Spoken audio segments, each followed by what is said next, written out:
support, and enforce the Constitution, edicts, laws, and regulations of the most worshipful ground laws of free and accepted nations of the people,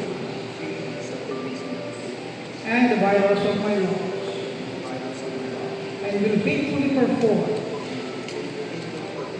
to the best of my ability all the duties of the office to which I have been elected. So help me God.